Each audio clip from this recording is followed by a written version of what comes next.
کا ایک بازو کاٹا ہے. اللہ اللہ ایک بازو کاٹنے کے بعد کہتا ہے حبیب بن زید غور کر لے، ابھی وقت ہے، ابھی وقت ہے، باز آ جا، میری گستاخی سے باز آ جا.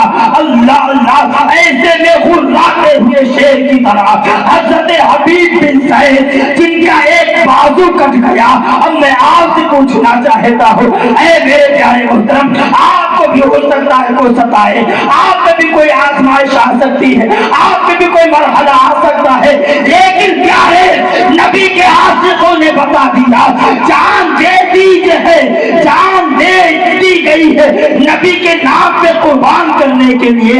اللہ نے جو جان دی ہے آقا پہ فدا کرنے کے لیے، اللہ نے جو جان دی ہے آقا پہ نچھاور کرنے کے لیے. میری ماں نے کہا تھا ایک جان ہے اگر ہو کرو، ایک جان کیا ہے اگر ہو کرو، ارے تیرے نام پہ سب پہ وعدہ کروں میں، تیرے نام پہ سب کو وعدہ کروں میں، حبیب خدا کا نظارہ کروں میں، دل و جان سب کچھ نثارہ کروں میں. اللہ اللہ میرے پیارے محترم حضرت حبیب بن زید کہتے ہیں ان کا ایک بازو کٹ گیا ہے. مسلمہ کہتا غور کر لے اب بھی وقت ہے ورنہ تجھے جو ہے قتل کر دیا جائے گا. حضرت حبیب بن زید دشمن کی آنکھوں میں آگ ڈال کر کے غراتے ہوئے شیر کی طرح کہتے ہیں ارے تو بڑا نادان ہے، مجھے آزماتا ہے، نبی کے عاشق کو، نبی کے نوکر کو آزماتا ہے، نبی کے چاہنے والے کو آزماتا ہے. ارے سن لے ہمیں تو بدر سے وہاں تک آزمایا گیا، بدر کے ذرات بھی ہمارے دلیری کی گواہی دے رہے ہیں، احد کے درخت بھی، احد کے درخت بھی ہماری جوانی کے، ہماری دلیری کی گواہی دے رہے ہیں کہ ہمیں تو جان دی گئی ہے، آقا پہ قربان کرنے کے لیے دی گئی ہے. اللہ اللہ حضرت حبیب بن زید پر مسلمہ کا ساتھ دوسری بار کرتا ہے، تلوار سے دوسرا ہاتھ بھی سے کٹ جاتا ہے. پھر کہتا ہے حبیب بن زید غور کر لے اب بھی وقت ہے، تیری جان بچ جائے گی.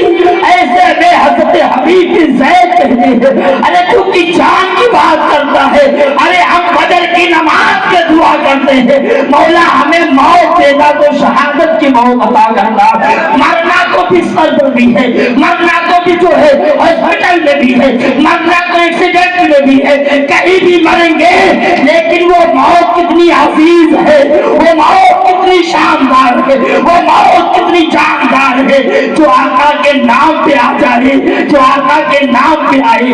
اللہ اللہ جب حضرت حبیب بن زید نے کہا ہم تو فجر میں دعا کرتے ہیں کہ مولا موت دینا تو دشمنوں کے نرغے میں موت دینا، نبی کے نام پہ موت دینا.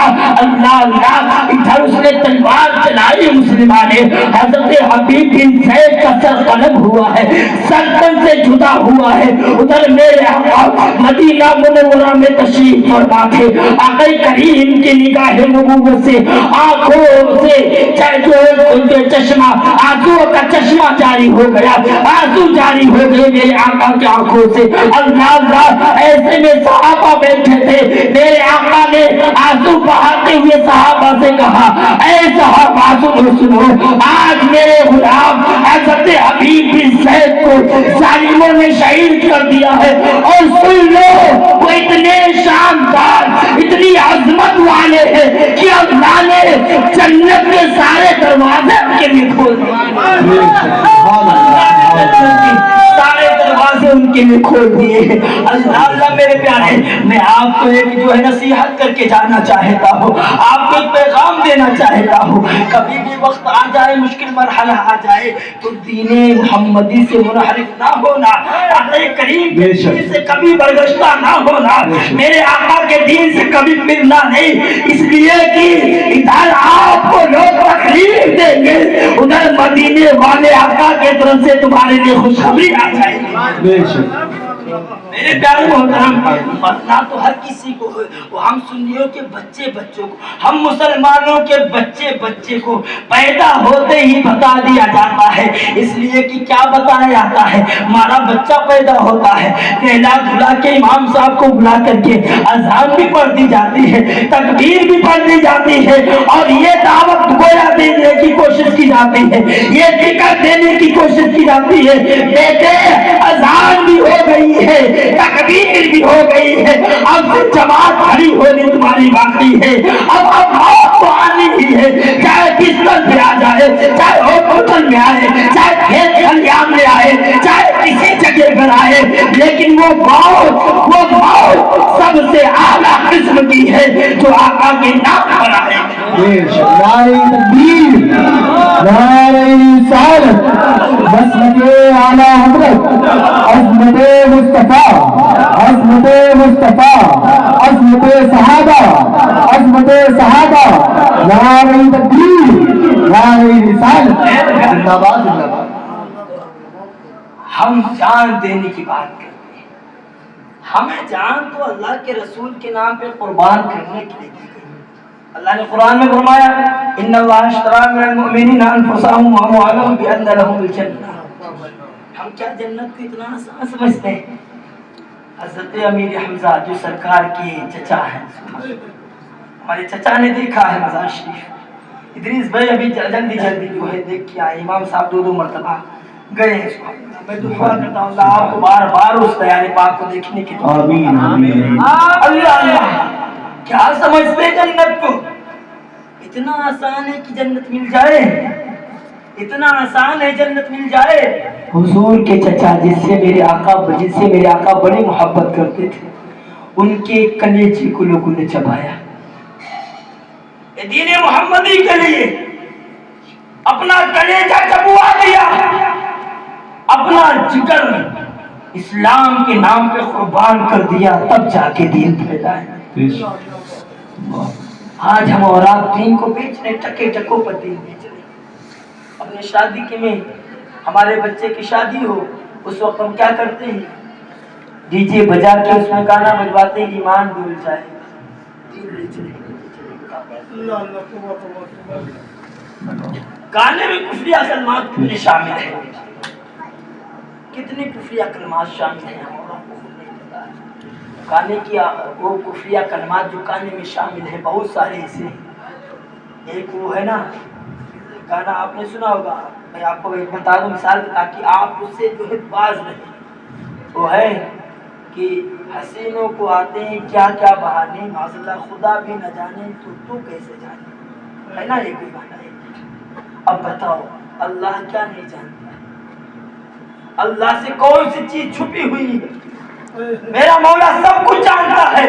ان اللہ علیم بذات الصدور، اللہ تمہارے دلوں کے راز سے بھی باخبر ہے۔ تمہارے دل میں جو وسوسہ گزرتا ہے، جو دل میں ہم سوچتے ہیں، میرا مولا وہ بھی جانتا ہے۔ وہ کہہ رہا ہے خدا بھی نہ جانے تو تم کیسے جانے۔ بتاؤ یہ جب گانا ہم سنیں گے، ہمارے علماء نے فرمایا ان کفریہ گانوں کو سنو گے اور اگر اس پہ خوشی تو ہو رہے ہو نا، گانا سن کر تمہارا طبیعت مائل ہو رہی ہے، ایمان چلا جائے گا، کافر ہو جائے گا۔ دین جو ہے ٹکے ٹکوں پہ بیچ رہے ہیں، جس دین کو آقا کے غلاموں نے اپنے اوپر خنجر چلوا کر کے ہم اورانا تک کے پہنچایا ہے، اس دین کی ہم قدر نہیں کر رہے ہیں، اس دین کو ٹکے ٹکوں پر بیچ رہے ہیں۔ میرے پیارے یاد رکھنا، دین نہیں ہے تو کچھ بھی نہیں ہے، ایمان نہیں تو کچھ بھی نہیں ہے، ایمان نہیں تو کچھ بھی نہیں۔ ایمان سلامت لے کر جاؤ گے، چاہے کتنے گناہگار ہوں گے، گناہ کی سزا ملنے کے بعد اللہ تمہیں جنت عطا کر دے گا، یا رسول اللہ کی شفاعت سے اللہ تمہیں جنت عطا کر دے گا۔ لیکن پیارے جب ایمان ہی نہیں ہوگا پھر جنت بھول جاؤ۔ آؤ دین کی طرف آؤ، دین کی طرف آؤ۔ اللہ قرآن میں فرماتا ہے ثم قست قلوبکم من بعد ذلک فہی کالحجارہ، پھر تمہارے دل سخت ہو گئے پتھروں کی طرح، او اشد قسوہ، یا اس تمہارے دل سخت ہو گئے پتھروں کی طرح، یا کہا پتھر سے بھی سخت ہو گئے، کہا وَإِنَّ مِنَ الْحِجَارَةِ لَمَا يَتَفَجَّرُ مِنْهُ الْأَنْهَارُ، اس لیے کہ پتھر میں سے بعض ایسے ہیں کہ ان میں سے ندیاں بہ نکلتی ہیں۔ وَإِنَّ مِنَ الْحِجَارَةِ لَمَا يَتَفَجَّرُ مِنْهُ الْأَنْهَارُ وَإِنَّ مِنْهَا لَمَا يَشَّقَّقُ فَيَخْرُجُ مِنْهُ الْمَاءُ، اور بعض پتھر تو ایسے ہیں کہ ان میں سے پانی بہنے لگتا ہے۔ وَإِنَّ مِنْهَا لَمَا يَهْبِطُ مِنْ خَشْيَةِ اللَّهِ، بعض پتھر تو ایسے ہیں جو اللہ کی خشیت کی وجہ سے گر پڑتے ہیں، اللہ کے خوف کی وجہ سے گر پڑتے ہیں۔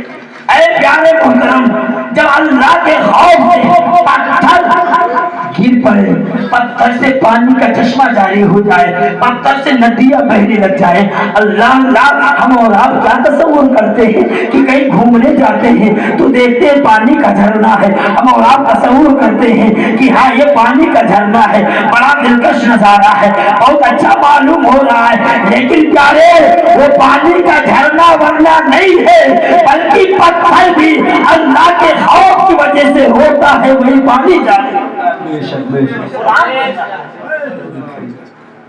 ہم اس کو دلکش نظارہ کہتے ہیں، پانی کا جھرنا کہتے ہیں، لیکن پتھر ہوتا ہے، کیوں ہوتا ہے؟ تو آئیے میں آپ کو بتاؤں، امام ابو القاسم حضرت علامہ قشیری رحمۃ اللہ تعالی علیہ لکھتے ہیں کہ ایک اللہ کے نبی صلی اللہ علیہ وسلم کا گزر ایک راستے سے ہوا، وہاں پہ ایک پتھر پڑا ہوا تھا، پتھر کے اندر سے پانی نکل رہا تھا، غور کرو میرے پیارے محترم، پتھر کے اندر سے پانی نکل رہا تھا، اللہ کے ایک نبی گزر رہے تھے، پتھر کے اندر سے پانی نکلتا ہوا دیکھا تو دیکھا میرے پیارے، اس لیے کہ کوئی بڑی چٹان ہو وہاں سے پانی نکلے تو یہ تو معمولی سی بات ہے، چٹان سے پانی گرتا رہتا ہے، لیکن ایک چھوٹا سا پتھر ہو اس کے اندر سے پانی نکلے تو یہ تو تعجب کی بات ہے، یہ تو تعجب خیز منظر ہے۔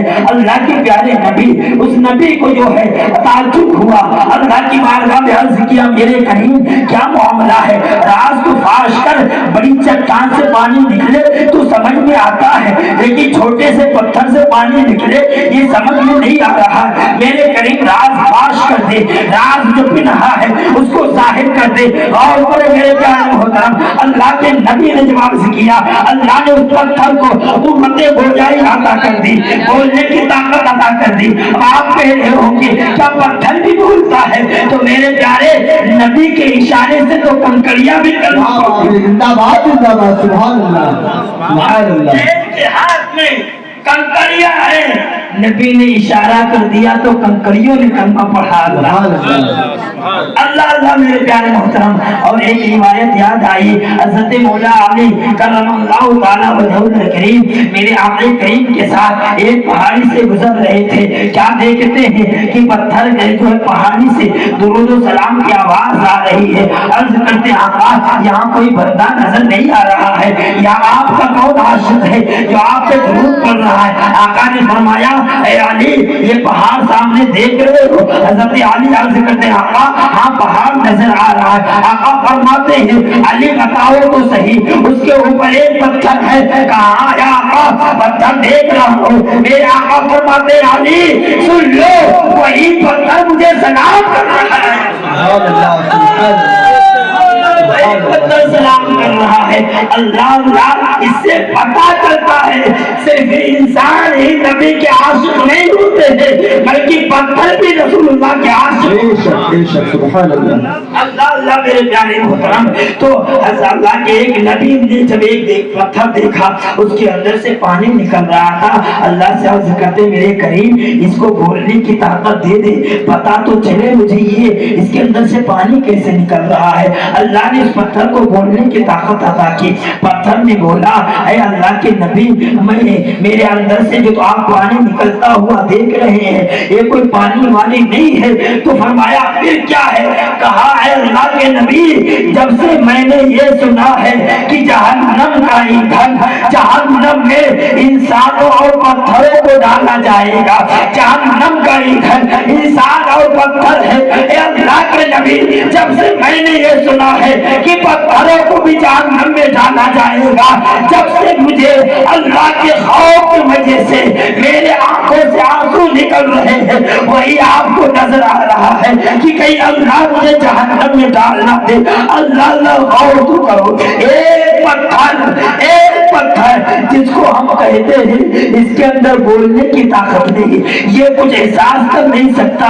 اللہ اللہ لیکن احساس پتھر بھی کرتے ہیں. پتھر کو بھی اللہ کبھی کبھی بولنے کی طاقت دے دیتا ہے. اے میرے پیارے محترم, عرض کرتے ہیں وہ پتھر عرض کرتا اللہ کے نبی سے, اے اللہ کے نبی مجھے خوف ہے کہیں اللہ مجھے جہنم میں نہ ڈال دے, اسی وجہ سے میں رو رہا ہوں. اللہ اللہ اللہ کے پیغمبر نے اللہ کی بارگاہ میں دعا کی, اے میرے اللہ اس پتھر پر رحم کر دے, اس کو جہنم میں ڈالنے سے بچا لے, جہنم کی آگ سے بچا لے.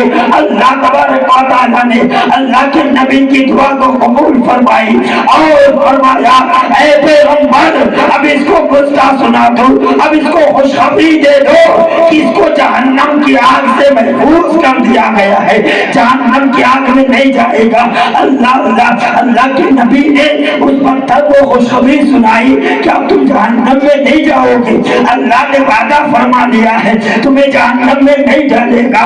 اب مسئلہ سنایا ہے, خوشخبری دی ہے, چلے گئے ہیں, چند دن کے بعد جب واپس آئے ہیں پھر دیکھا ہے وہی پتھر ہے, اسی پتھر کے اندر سے پانی بہ رہا ہے. اللہ اللہ اللہ کے نبی نے پتھر کو مخاطب کر کے کہا اے پتھر میں نے تجھے خوشخبری دی تھی اللہ کے طرف سے کہ اب تو جہنم سے محفوظ کر دیا گیا ہے, جہنم میں تجھے نہیں جانا جائے گا, پھر تو کیوں روتا ہے, پھر کیوں گھبراتا ہے؟ تو پتھر جواب دیتا ہے اے اللہ کے پیغمبر پہلے میں جو رو رہا تھا اللہ کے خوف کی وجہ سے رو رہا تھا کہ کہیں اللہ مجھے جہنم میں نہ ڈال دے, اب جو رو رہا ہوں اللہ کا شکر ادا کرتے ہوئے رو رہا ہوں, اللہ کے شکر کی وجہ سے آنکھوں سے آنسو جاری ہو گئی. اللہ اللہ میرے پیارے, تو ہم اور آپ کو اللہ کی خوف کی وجہ سے رونا چاہیے. ہمارے اعمال کس طرح ہے, دنوں رات گناہ کر رہے ہیں, سب و شام گناہ کر رہے ہیں, ہر وقت گناہ کر رہے ہیں, ہر گھڑی گناہ کر رہے ہیں. کبھی موبائل میں جو ہے غلط چیزیں دیکھ کر کے گناہ کرتے ہیں, کبھی عورتوں پر بد نظری کر کے گناہ کرتے ہیں, کبھی نمازیں چھوڑ کر گناہ کرتے ہیں, کبھی داڑھی چھلا کر گناہ کرتے ہیں, کبھی جھوٹ بول کر گناہ کرتے ہیں, کبھی غیبت چغلی کر کے گناہ کرتے ہیں, کبھی پڑوسی کو پریشان کر کے گناہ کرتے ہیں, کبھی ماں باپ سے اونچی آواز میں بھاگ کر کے گناہ کرتے ہیں. آئے میرے پیارے, ہم اور آپ کا روح ہو, ہم اور آپ کا روح مٹا گناہوں میں ڈوبا ہوا ہے, تو ہم اور آپ کو کیا رونا نہیں چاہیے؟ ہم آپ کو اپنے آپ پہ غور کر کے اللہ کے خوف سے کیا رونا نہیں چاہیے؟ ہمارے اعمال کا اس طرح ہے کہ ہم جنت میں چلے جائیں گے, ہمارے اعمال کا اس طرح ہے کہ اللہ میں جنت عطا کر دے گا.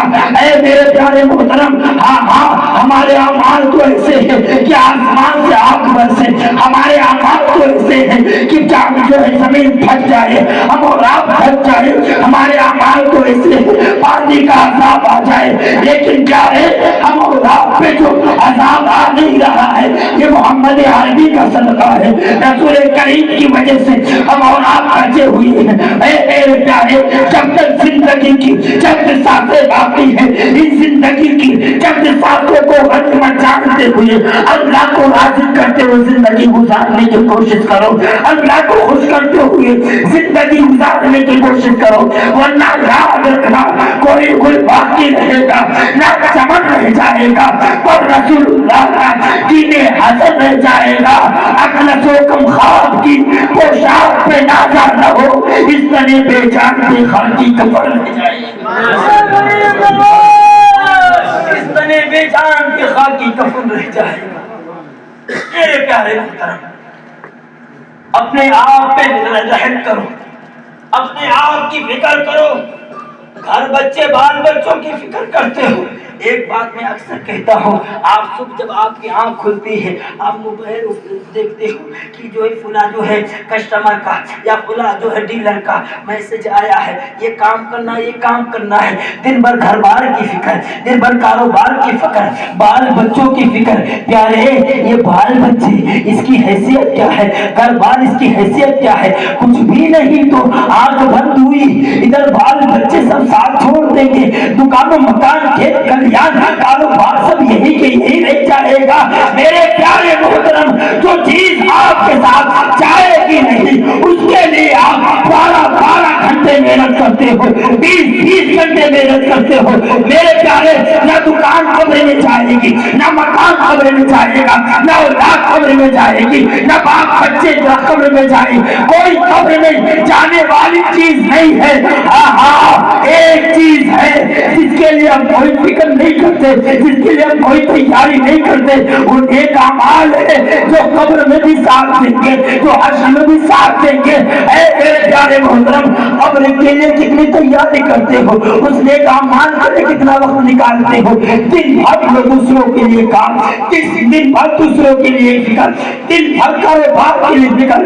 میرے پیارے, کبھی قبر کی فکر کرو, کبھی نیک اعمال کی بھی فکر کرو. جس دن آنکھ بند ہوئی اس دن کیا ہوگا. ایک حدیث پاک مجھے یاد آئی, علامہ قرطبی اپنی کتاب الجامع فی احکام قرآن میں لکھتے ہیں, اللہ وہ لکھتے ہیں, میرے آقا فرماتے ہیں جب کسی کا انتقال ہو جاتا ہے تو اس کے پچھلے جو رہ جاتے ہیں یہ بیٹھ کر حساب کرتے ہیں کہ جانے والا چھوڑ کر کیا گیا ہے, جانے والا چھوڑ کر کیا گیا ہے. بال بچے حساب کرتے ہیں اب ہمارے کھاتے میں کیا آئے گا, ہمارے حصے میں کیا آئے گا, میرے باپ نے کیا چھوڑا. بیٹی کہتی میرے باپ نے میرے لیے کیا چھوڑا. سب یہی کہتے ہیں کیا چھوڑ کر گیا ہے. آقا فرماتے ہیں تمہارے پچھلے بیٹھ کر کے حساب کرتے ہیں کہ جانے والا چھوڑ کر کیا گیا ہے, لیکن اگلے قبر میں تم سے پوچھتے ہیں اے آنے والے لے کر کیا آیا ہے, آنے والے لے کر کیا آیا ہے. تم نے پیسے کمائے, پیسے ہی رہ گئے. تم نے عالیشان 4 منزلہ عمارت کھڑی کی, وہ 4 منزلہ یہی رہ گئے. بچوں کے لیے محنت کی وہ یہی رہ گیا, بزنس سب کچھ یہی رہ گیا. لے کر کیا گئے ہو. جس کے لیے تم نے محنت کی وہ تمہارے رہ جانے والے اس کی فکر کر رہے ہیں, جانے والا چھوڑ کر کیا گیا ہے. اگلے قبر میں پوچھتے ہیں آنے والے تو لے کر کیا آیا ہے, لے کر کیا آیا, کیا لے کر جاؤ گے, کیا لے کر جاؤ. کس اولاد پہ بھروسہ کر, کس اولاد پہ بھروسہ کر رہے ہو. یہ اولاد جب کسی کا انتقال ہوتا ہے, کسی کے باپ کا جب انتقال ہوتا ہے, یہ اولاد 2 مرتبہ قل اللہ پڑھ کر کے اِسال ثواب کرنے کے لیے اس کے پاس ٹائم نہیں ہے. یہ تو فکر کرتی آنے والے آئیں گے, ان کے لیے کرسی بچھاؤ, ان کے لیے بریانی بنواؤ. اگر کوئی بھوکا چلا گیا تو کہے گا کہ میں اس کے یہاں مٹی میں گیا تھا, بھوکا چلا آیا.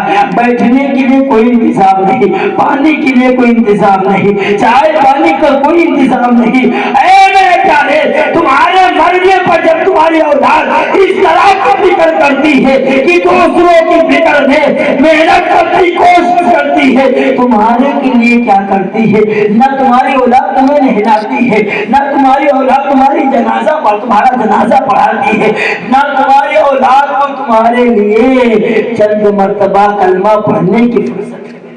بتاؤ کس کے لیے محنت کرتے. اپنی تیاری خود کرو. کسی بزرگ نے کہا تھا کس اولاد پہ بھروسہ کرے. تم کیا سمجھتے ہو کہ جو اولاد تمہارے سامنے, تمہاری نظروں کے سامنے تمہارا کہنا نہیں مانتی ہے, یہ اولاد تمہارے جانے کے بعد تمہارے لیے رو رو کے دعائیں کرے. بتاؤ کیا یہ ہم سوچ کے بیٹھ کے رہیں ہماری یہ اولاد ہے کہ باپ اللہ حالات تو اس طرح بنے ہوئے ہیں کہ باپ کا جب پریشان ہوتا ہے, جب باپ پریشان ہوتا ہے, بڑے بیماری کے عالم میں ہو, اس وقت بیٹا دبئی میں بیٹھا ہوا ہے, اس وقت بیٹا کویت میں بیٹھا ہوا ہے, اس وقت بیٹا سعودی میں ہے, وہ کمانے کی فکر میں, مال و دولت جمع کرنے کی فکر میں ہے, باپ بیماری میں ہے. اس وقت باپ کا خیریت لینے کے لیے بیٹا نہیں آتا, انتقال کے بعد بیٹا آتا ہے اور کہتا ہے نہیں 2 دن مجھے لگیں گے. ارے 2 دن لگیں گے, کہتا ہے 2 دن روک کر رہنا, روک کر رکھنا, باپ کا چہرہ دیکھنا ہے. یہ کیا محبت کی وجہ سے آ رہا ہے. ارے اسے محبت کرنا تھی تو یہ جب باپ بیمار تھا اس وقت چاہے جتنا بڑا ایک کام اس کے پاس ہوتا, کام کو ایک طرف رکھتا, سب کچھ چھوڑ کر کے اپنے باپ کے پاس آتا, کہتا ہے میرے ابا آپ سے بڑھ کر کوئی بھی نہیں ہے, لیکن بیٹے نے تو کاروبار پہ نظر کی, کھیت کلیان پہ نظر کی. بیٹے نے زندگی میں بھی آپ کو تکلیف دی, مرنے کے بعد بھی بیٹا 2 دن آپ کو برف والے پلنگ پہ سلا کر تکلیف دیتا رہا, اور آنے کے بعد اس بیٹے سے کوئی پوچھے بتاؤ تو صحیح جنازے کا تمہیں طریقہ پتا ہے؟ جنازہ بھی پڑھنے کے لیے اس کو جو ہے طریقہ پتا نہیں تھا. کیا باپ کو فائدہ ہوگا؟ میں ایک بات کہتا ہوں میرے پیارے, ہم سب کا انتقال ہوگا, ہم سب کے باپ کا انتقال ہوگا. ہم اور آپ کے باپ سلامت ہیں, جن کے والد سلامت ہے, جن کی ماں سلامت ہے, اللہ ان کو سلامت رکھے, بیماریوں سے ان کی حفاظت فرمائے. جن کے والدین چلے گئے, اللہ ان کی قبر پر رحمت و نور کی بارش نازل فرمائے, ان کے لیے حساب بخشش و مغفرت فرمائے. میں آپ کو ایک بات بتاتا ہوں, ہر کسی کا انتقال ہوتا ہے. جب کسی کا انتقال ہو, ہمارے یہاں سے جب دور ہو, آنے میں زیادہ تاخیر ہو, تو مردے کو یوں ہی پریشان نہیں کرنا چاہیے, جلدی سے جلد اس کی تدفین کرنی چاہیے. جلدی سے جلدی کرنا چاہیے میرے پیارے, کرنا چاہیے نا. اب بتاؤ اے سی والا پلنگ ہے, آپ کو سلا دیا جائے, آپ آدھا گھنٹہ سو سکتے ہو اس میں؟ اے سی والے پلنگ میں سو سکتے ہو؟ جب آپ صحیح سلامت ہو آپ نہیں سو سکتے ہو تو مردہ بتاؤ وہ کیسے برداشت کرتا ہو؟ میرے پیار تکلیف نہ دو اپنے مردوں کو. آپ کہیں گے یہ غوث اعظم کی محفل ہے, اس میں یہ مردوں کی بات کیا کر رہے ہو؟ میرے پیارے یہ جو خرافات ہمارے درمیان رائج ہے اس پہ میں بات کر رہا ہوں, جو سچ ہے جس میں بات کرنی چاہیے میرے پیارے, یہ نہیں کرنا چاہیے. ہم اور آپ کو بتاؤ تو صحیح, آئی ڈھونگ رچا رہے ہیں. باپ بیمار تھا تب ہم دیکھنے نہیں آئے, وہ مر گیا انتقال کر گیا تو دبئی سے 50,000 کا ٹکٹ لگا کے آنے. محبت کی وجہ سے آ رہے نہیں, محبت ہوتی تو ہم بیماری کیا لگ جاتی. اس لیے کہ ماں باپ کا چہرہ ہی دیکھ لینا آدھا بیماری ان کو دور کر دے. ماں باپ تو بچوں کو دیکھ کر زندہ رہتے ہیں میرے پیارے. صحیح کہنا غلط کہنا؟ آپ سب جو اولاد والے بیٹھے ہیں, آپ سب کو اس بات کا احساس ہوگا کہ آپ کی اولاد کی جو ہے اہمیت آپ کی نظر میں کیا ہے. آپ دن بھر تھکے ماندے آتے ہیں, اچھا سوٹ پہنتے جب باہر سے آتے ہیں, آپ کا بیٹا اگرچہ میں بتاؤں اگرچہ دھول میں مٹی میں لٹپٹ ہو, آپ اچھا سوٹ پر پہن کر باہر گئے تھے, آپ جب اس کے سامنے آتے ہیں اور جب وہ دوڑ کے آتا ہے آپ اس کو گلے سے لگا لیتے ہیں اور مٹی کی فکر نہیں کرتے ہیں, کپڑا خراب ہونے کی فکر نہیں کرتے ہیں. اس لیے کہ کپڑا خراب ہو جائے آپ کو جو اپنے اولاد کو سینے سے لگا کر جو سکون میسر ہوتی ہے وہ کسی اور چیز میں میسر نہیں ہوتی. صحیح بات کہہ رہا ہوں. آدھی تھکاوٹ تو یوں ہی بچوں کا چہرہ کھلکھلاتا ہوا دیکھ کر کے دور ہو جاتی ہے میرے پیارے. تو بتاؤ جب باپ بیمار ہو تو اس وقت آپ کے سامنے بیٹے آ جائیں تو کیا باپ کی پریشانی دور نہیں ہوگی؟ لیکن اس وقت ہم نے کچھ نہیں کیا. مرنے کے بعد 50,000 کا ٹکٹ لے کر آ رہے ہیں صرف دکھاوے کے. محبت نہیں ہے. محبت اگر ہوتی تو جب ضرورت تھی تب ہم آتے. ایک بات میں آپ کو بتا دوں میرے پیارے, آج آپ امام صاحب سے دعا کروا تو بہت اچھی بات ہے, دعا کروائیں. کبھی بچے کی پریشانی ہو, بیوی بیمار ہو, گھر میں کوئی مسئلہ ہو تو آپ کہتے ہیں امام صاحب جمعے میں دعا کر دیجئے یا تعویذ بنا دیجئے یا کسی بڑے عالم کے پاس جاتے ہیں, کسی اللہ والے کی مزار پہ جاتے ہیں. اچھی بات ہے, جانا بڑی بات ہے, لیکن پیارے ایک اچھی بات بتا دوں, اللہ کوئی ڈاکٹر آپ کو وہ علاج نہیں عطا کرے گا, کوئی پروفیسر آپ کو وہ نہیں عطا کرے گا, کوئی عالم آپ کو نہیں دے سکتا ہے, کوئی بڑا سے بڑا مفتی جو چیز نہیں دے سکتا ہے. آقا نے فرما دیا اگر تم چاہتے ہو کہ تمہاری زندگی لمبی ہو جائے, صحت میں مل جائے, تو تمہیں چاہیے اپنے ماں باپ کی خدمت کرو.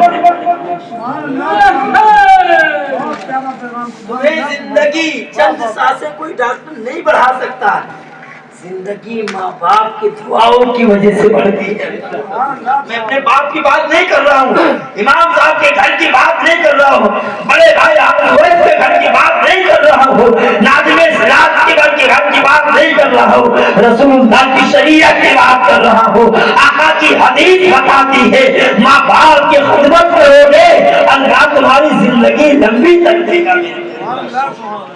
اور ایک حدیث پاک میں آقا نے فرمایا کہ اگر تمہارے گناہ زیادہ ہو گئے, گناہ زیادہ ہو گئے, اگر تم چاہے تو تمہارے گناہ معاف ہو جائیں تو ماں باپ کی خدمت کرنا شروع کر دو. علماء نے کہا کہ اگر ماں باپ انتقال کر گئے تو کیا کرے بندہ؟ گاؤں کی قبر پہ جائے, قبر پہ جائے, ان کے لیے دعا کریں. قبر میں بھی ماں باپ نے دعا کر دیا تو تمہاری اللہ مغفرت ہم اور آپ اپنے ماں باپ کی اہمیت نہیں سمجھتے. آج سب سے زیادہ ماں باپ کو ستایا جا رہا ہے, پریشان کیا جاتا ہے. پیارے, ایک بات اخیر میں ہم آپ سے کرنے لگے ہیں کہ جو ہے اگر آپ چاہتے ہو کہ آپ کے بچے آپ کے ساتھ وفادار رہیں, آپ کے بڑھاپے میں کام آئے, تو پھر آپ کو اپنے ماں باپ کی خدمت کرنی چاہیے. بے شک بہت. آقا نے فرمایا کما تدین تدان, جیسا کرو گے ویسا کرو. ماں باپ کو ستاؤ گے بچے تمہیں ستائیں. علامہ روم رحمۃ اللہ تعالی علیہ نے ایک حکایت لکھی ہے کہ ایک بندہ جس کی شادی ہوئی, ماں باپ سے بڑی محبت کرتا تھا, لیکن شادی ہونے کے بعد بیوی نے کہا نہیں میں تمہارے گھر میں نہیں رہ سکتی ہوں, میں اسی وقت آپ کے گھر میں آپ کے ساتھ نہیں ہوں جب اپنے باپ کو یہاں سے الگ کر دو گے, دور رکھو گے, کہیں چھوڑ آؤ گے. مجبور ہو گیا بندہ, کہا ٹھیک ہے. اپنا سامان باپ کا اکٹھا کیا, ایک چھوٹا سا کمبل لیا اور باپ کو لے جانے میں. باپ اس میں بھی راضی ہو گیا. اللہ کتنا کتنا بچوں سے محبت ایک باپ کرتا ہے کہ باپ کو, بیٹے کو اگر ماں باپ کو دور رکھنے میں بیٹے کو خوشی ہے تو باپ اس کے لیے بھی راضی ہو جاتا ہے. باپ ایک طرف کونے میں لیٹنا گوارا کرتا ہے, بیٹے کو اے سی میں سکون مل رہا تو کہتا نہیں بیٹا تو اے سی میں رہ لے, مجھے اے سی میں عادت نہیں. یہ بات سچ کہہ رہا ہوں میرے پیارے.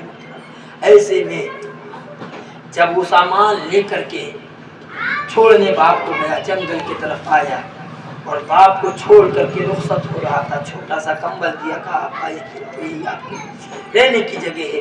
واپس ہو رہا تھا, اس کا چھوٹا سا بچہ تھا, تھوڑی دور واپس آ گئی. اس نے کہا اپنے باپ سے کہ ابا جان آپ نے دادا کو وہاں چھوڑ دیا, تھوڑی دیر یہاں رک جائیے, تھوڑی دیر رک جائیے. رکا ہے وہاں پہ. اب چھوٹا سا بچہ اب دوڑ کے گیا ہے اپنے دادا کے پاس, کہا دادا اپنا کمبل مجھے دیجیے. کمبل دیا ہے, کمبل کو چاک کیا ہے, دو حصے میں کیا ہے, ایک حصہ دادا کو دیا, ایک حصہ لے کر واپس آ رہا تھا. باپ نے پوچھا بیٹا چھوٹا سا کمبل تھا, تم نے دادا کو کمبل میں نے دیا تھا اس کو تم نے دو ٹکڑے کر دیا, ایک ٹکڑا دادا کو دے دیا, پہلے سے وہ چھوٹا تھا, آدھا تم نے لے لیا, کیا وجہ ہے؟ کہا ابا جان میں نے اس وجہ سے کمبل کے دو ٹکڑے کیے ہیں کہ آج تم نے اپنے باپ کو یہاں پہ چھوڑا ہے, کل میں تمہیں چھوڑوں گا, کل تمہیں یہ کمبل.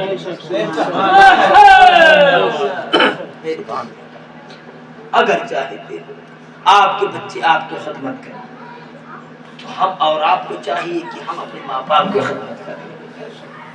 اپنے ماں باپ کی رضا میں اللہ کی رضا ہے, ماں باپ کی ناراضگی میں خدا ناراض ہوتا ہے. اسلام تو اتنا پیارا مذہب ہے کہ ماں باپ کافر بھی ہوں, غیر مذہب کی بھی ہوں, تب بھی اسلام کہتا ہے ماں باپ کی خدمت کرو. تب بھی اسلام, ماں باپ چاہے جتنے گنہگار ہو, لیکن آقا نے فرمایا الجنت تحت اقدام امہاتکم, تمہاری جنت تمہاری ماؤں کے قدموں کے نیچے ہے. ماں باپ چاہے جتنا بڑا گنہگار ہو, لیکن آقا نے فرما دیا بیچ کے جنت کا دروازہ تمہارا باپ ہے. جس دن یہ چلے جائیں گے اس دن احساس ہوگا کہ باپ کتنی بڑی قیمتی دولت تھی. اللہ تعالی ہم سبھی کو اپنی جو ہے اپنی فکر کرنے کی توفیق عطا فرمائے, اللہ اس کے رسول کو راضی کرنے کی توفیق عطا فرمائے, ماں باپ کو راضی کرنے کی توفیق عطا فرمائے. خدمت میں نماز روزے حج و زکات کا اہتمام کرنے کی توفیق عطا فرمائے. اس مجلس خیر کو مولا تعالیٰ اپنی بارگاہ میں قبول فرما لے. ہم اور آپ اب بھی وقت نہیں آیا کہ ہم سدھر جائیں, اللہ کی بارگاہ میں آ جائیں, توبہ کر لیں, اللہ کی طرف راغب ہو جائیں, نماز روزے حج و زکات کی پابندی کریں. ایک اخیر بات میں آپ کو بتا دوں, ایک باپ جو ہے آج کے زمانے میں آپ کو سب کچھ جوڑنا چاہیے. آج ہماری بچیاں ہمارا کہنا نہیں مانتی, بے پردہ گھومتی ہیں, ادھر ادھر کرتی ہیں, لیکن پیارے محترم ایک باپ اپنی بچی کو چارپائی پہ بٹھا کر کے اپنی بچی کو سمجھانا کر بیٹا ایک جو ہے 2 موسمی لے کر آؤ, 1 گلاس پانی لے کر آؤ. 2 موسمی لائے گئے, ایک موسمی سے چھلکا اتار دیا, ایک موسمی پہ چھلکا لگا دیا. اللہ اللہ, ایک جو پانی کا گلاس رکھا ہوا تھا, بیٹی کو بیٹھا کر کے سامنے, آپ کو بھی درس دیتا ہوں, آپ بھی اپنی بچی کو سمجھاؤ اسی طرح. بچی کو سامنے بٹھا کے ایک باپ کہتا, بیٹی دیکھو پانی کا گلاس ہے, موسمی 2 ہے, ایک پہ چھلکا اتار دیا گیا, ایک چھلکا رکھا ہوا ہے. چھلکا جس پہ اتارا گیا اس کو پانی میں ڈبویا, وہ ڈوب گیا. پانی میں ڈالا, وہ ڈوب گیا.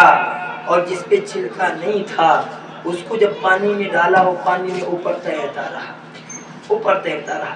کہا بیٹی تمہیں سمجھ میں آیا کیا کچھ؟ کہا بابا نہیں سمجھ میں آیا. کہا سنو, جس پر کور ہوتا ہے, جو پردے کے اندر ہوتا ہے, وہ دنیا میں بھی ڈوبتا نہیں ہے, آخرت میں بھی نہیں ڈوبے گا.